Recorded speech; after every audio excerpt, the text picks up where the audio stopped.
Hi, ഒരു football player എജൈലായി മാറാൻ, അതായത് ഫുൾ എജിലിറ്റിയും ബോഡിയും കംപ്ലീറ്റ് ആയിട്ട് മൂവ് ചെയ്യാനുള്ള ഫുട്ബോൾ പ്ലേയേഴ്സിന്റെ ട്രെയിനിങ് മെത്തേഡ്സ് എന്തൊക്കെയാണ്? ഒന്നാമത്തെ ട്രെയിനിങ് പ്ലയോമെട്രിക് ട്രെയിനിങ്, അതായത് പ്ലെയേഴ്സിന്റെ എക്സ്പ്ലോസീവ് സ്ട്രെങ്ത് ബിൽഡ് ചെയ്യുന്നത്. രണ്ടാമത്തത് ബാലൻസ്, പ്ലെയേഴ്സിന് നല്ല ബാലൻസ് ഉണ്ടാക്കിയെടുക്കുക എന്നത് വളരെ important. Stability training is very important. മൂന്ന്, സ്പീഡ് വർക്ക്, ആ പ്ലെയറിന്റെ സ്പീഡ് ഇംപ്രൂവ് ചെയ്യാനുള്ള എക്സസൈസ്, അതായത് ബോഡിയുടെ ഫാസ്റ്റസ്റ്റ് മസിൽ ഫൈബർ റേഷ്യോ കൂട്ടാനുള്ള ട്രെയിനിങ്.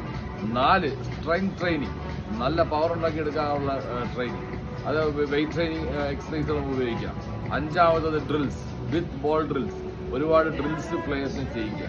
ഈ 5 കാര്യം ശ്രദ്ധിച്ചാൽ ഒരു പ്ലെയറിന്റെ പെർഫോമൻസ് അവന്റെ ബോഡി കംപ്ലീറ്റ് എജൈലാക്കി മാറ്റാൻ പറ്റും. ഫുട്ബോളിന് വേണ്ടിയുള്ള ഒരു സ്യൂട്ടഡ് പ്ലെയർ ആക്കി മാറ്റാൻ പറ്റുന്നത്. അതുകൊണ്ട് ഈ 5 ടൈപ്പ് ട്രെയിനിങ്ങും വളരെ ഇമ്പോർട്ടൻ്റ് ആണ്. ഫുട്ബോൾ ഇനിയും വ്യത്യസ്തമായ വീഡിയോ കാണാം. Please bye from Manish.